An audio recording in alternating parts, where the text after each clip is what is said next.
J'espère qu'on va m'entendre, hein, parce qu'il y a du Mistral. Donc on va parler entre deux rafales.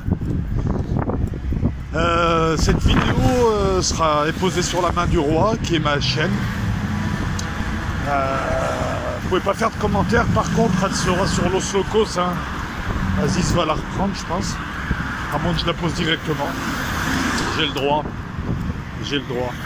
On va faire le point sur le son. Non. Attendez. On va faire le point sur les... Comment je peux introduire cette vidéo? En fait, on a suffisamment de recul, là, pour parler des gilets jaunes, maintenant. De manière un petit peu plus intelligente que le bar du commerce, ou que les gens qui se la jouent trop gilets jaunes et qui sont même pas allés une seule fois sur le terrain, qui préfèrent venir sur les hangouts beugler, faire de la politique sur hangout. C'est vrai que ça change les choses. Moi, j'étais super dubitatif.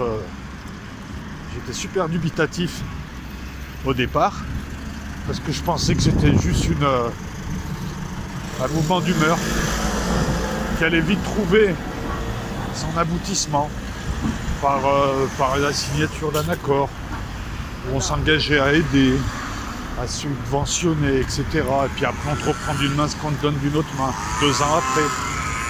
Mais bon, t'auras calmé entre temps. Donc je voyais pas trop ça comme quelque chose de...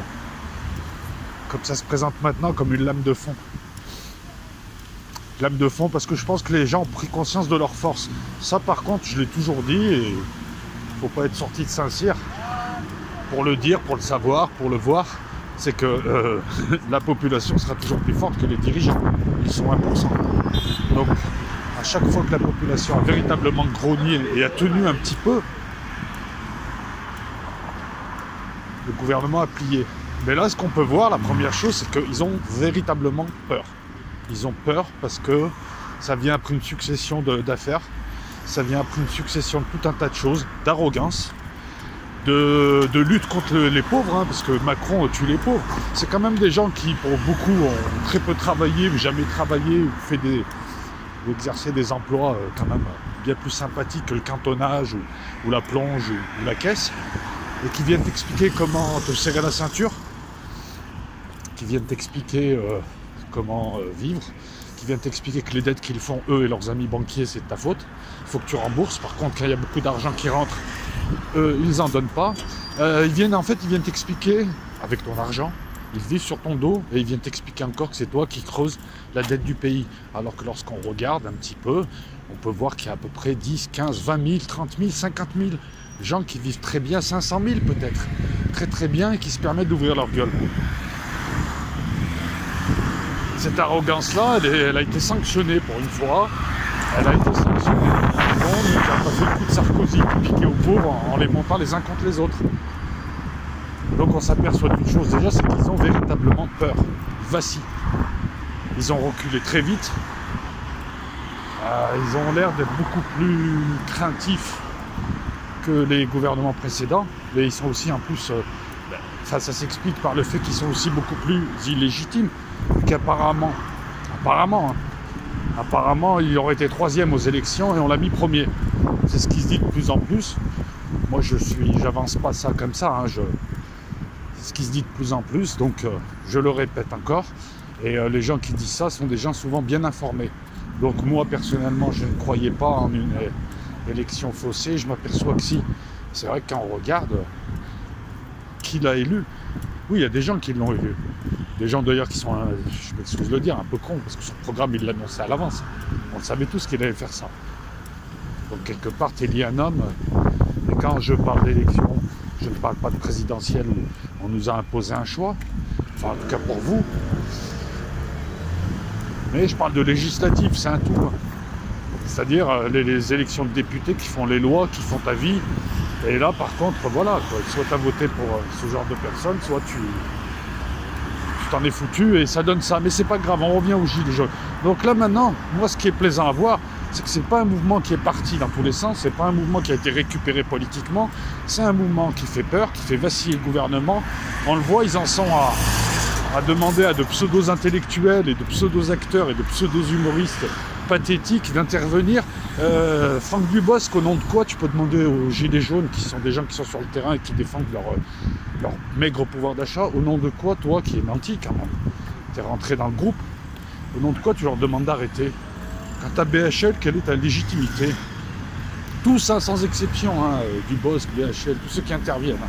J'ai envie de vous demander, c'est des gens qui vivent très bien, beaucoup par leur travail, hein, soyons honnêtes, hein. C'est des gens qui ont bossé pour être acteurs, pour être humoriste, même si t'es mauvais, tu travailles quand même. Quoique Dubosc, il est rigolo. Il est rigolo, faut être honnête. Il est rigolo, il fait sympathique, c'est pour ça que... Donc c'est à ça aussi qu'on voit que le pouvoir vacille, et qu'il essaye de le cacher, très maladroitement, et que finalement, bah, ça se voit, parce qu'en être réduit à mettre BHL, Finkielkraut, Franck Dubosc devant pour dire aux gens calmez-vous. Et en plus, ce qui est marrant, c'est qu'il demande aux gens un appel à la sagesse. Ben, l'appel à la sagesse, il est simple, discute. Il y a toute une série de revendications. Voilà. Donc c'est un mouvement qui est parti plus ou moins spontanément, qui avait été prévu par The Economist 2017, hein, mais on va revenir cette semaine sur The Economist, puisque je vais vous faire une série de vidéos sur The Economist. La deuxième couverture de 2019, ça devient une mode de mettre deux couvertures, mais là il y a encore des choses à dire, des pistes à creuser. On reviendra sur ça, on reviendra. Non, donc pour revenir aux Gilets jaunes qui étaient prévus, vous vous rappelez, l'ermite, le défilé entre deux massifs, l'ermite, en haut avec sa lanterne qui éclaire, une lanterne, la lanterne du savoir qui éclaire et qui regarde dubitatif, et des gens en bas habillés avec des gilets jaunes, brandissant au-dessus de leur manifestation, brandissant des pancartes, dont une TTIP, c'est les taxes pétrolières. Les gilets jaunes ont démarré sur ça, la hausse de l'essence. Donc pour ceux qui me disent que nos vidéos sur l'économie c'est n'importe quoi et ça se réalise pas, si, ça se réalise. Non, c'est à toi de faire le travail. Tu reprends les couvertures 2017-2018, tu verras que bon nombre de choses se sont réalisées. Il faut faire le travail aussi, il ne faut pas se contenter de moi. Revenons aux Gilets jaunes. Donc c'est un mouvement qui est parti sur pas une jacquerie, parce que c'est pas ça une jacquerie, sur un mouvement qui au départ faisait un peu poujadiste, et dans le bon sens du terme, c'est des gens, voilà, c'est simple. Il y a eu des débordements, il y a eu des conneries, ok. Mais là, ce qu'on a pu voir, c'est la maturité de gens qui ont occupé le terrain pour défendre leurs idées, ça fait des années qu'on attend ça, pour défendre leur pouvoir d'achat, il n'y a rien de honteux, ils le font dignement, ils ne sont pas récupérés politiquement, ça se passe plus ou moins bien, et à partir de là, ils ont pris conscience de leur force, puisqu'ils voient le gouvernement vaciller. Dès le début, Macron a refusé de parler alors qu'il aurait fallu parler, et à partir de là, il faut que je traverse, là. Merde. Vous avez vu ma gueule de Père Noël? Non, c'est qu'il y a du Mistral, et tout de suite, on perd 4 degrés. Donc ces gens-là se sont aperçus de leur force, et se sont dit, tiens, on va continuer à... Et c'est ça qui est important, c'est-à-dire que maintenant, on arrive à un stade charnière. Et bon, il y aura l'acte 5, il y aura l'acte 6, il y aura l'acte 7, et c'est très bien comme ça finalement. Des manifs le samedi importantes, et la journée, et en semaine, des occupations symboliques. Ce qui est bien aussi, parce que moi je l'avais contesté, c'est que le mode d'action a changé, dans la mesure où ils se sont mis à bloquer les centres de pouvoir et à être visibles et à être gênants pour le gouvernement. Moi, ce qui m'ennuyait au départ, c'était qu'ils bloquent et qu'ils filtrent d'autres gens. Mais quand on filtre des raffineries, moi je pense qu'il faudra aller plus loin, retirer l'argent des banques, momentanément. Si tous les Français font ça, le système vacille et discute. Refuser de payer la taxe d'habitation et ses impôts. Si tout le monde fait ça, c'est pareil, ça s'organise pour que tout le monde le fasse d'un coup, pour pas qu'il y en ait qui se fassent arnaquer. Partant de là, ça devient un véritable mouvement revendicatif, avec de bonnes revendications, qui a même fait tache d'huile en Europe. Vous voyez comme quoi quand les Français se réveillent, ça donne des idées aux autres. Ça a toujours été comme ça, puisque c'est une force motrice. Alors, le peuple français a toujours été une force motrice au niveau des idées, au niveau des révolutions, et dès que ça bouge en France, les autres suivent à côté. On donne encore le là. Donc donc les Gilets jaunes, j'étais dubitatif au début, je trouve que ce mouvement me plaît de plus en plus. C'est une véritable révolte populaire, voir des faux élus, des faux intellectuels, des faux en tout genre, venir les critiquer sans apporter de raison, parce que nous, au départ, on avait apporté des raisons pour dire, attendez, on va attendre un peu, on ne sait pas trop ce mouvement, ça c'est un truc à la con. Finalement, c'est pas un truc à la con. Donc là, on arrive à la croisée des chemins, c'est simple, la croisée des chemins. Les gens se sont rendus compte de leur force. Donc, c'est le moment d'imposer d'imposer quoi? Non pas quelques réformettes, non pas quelques accords, non pas une ou deux démissions, mais d'imposer un changement en profondeur du système. Ça peut être remettre en cause la loi Giscard-Rothschild de 73, ça peut être remettre en cause le système électoral tel qu'il est fait, ça peut être remettre en cause le principe de la dette, qui est due au privé. Et je parle de la partie de la dette qui est légitime, je ne parle pas de la partie de la dette qui est légitime. Hein. Il y a quand même une dette légitime, hein, qu'on doit à des organismes, qu'on doit à des gens, ne serait-ce que les obligations. C'est le moment d'imposer un retour à la normalité, une société normale où ce ne sera pas un conte de fées, mais il y aura plus de justice et les gens qui travaillent comme ils travaillent à l'heure actuelle vivront comme ils doivent vivre. Parce que là, ça devient inquiétant. Quand je vois des gens qui n'ont jamais bossé, dont les enfants ne bosseront jamais, feront semblant de bosser, à qui on trouvera des boulots, des stages, à qui on ouvrira la porte, il leur suffira juste de suivre le sillon, venir donner des leçons de morale à des gens qui, à partir du 5 du mois, se serrent la ceinture, et à partir du 10, n'arrivent plus à dormir parce qu'ils ne savent plus comment nourrir leurs enfants. Et là, c'est pas du Cosette que je vous fais, c'est du réel.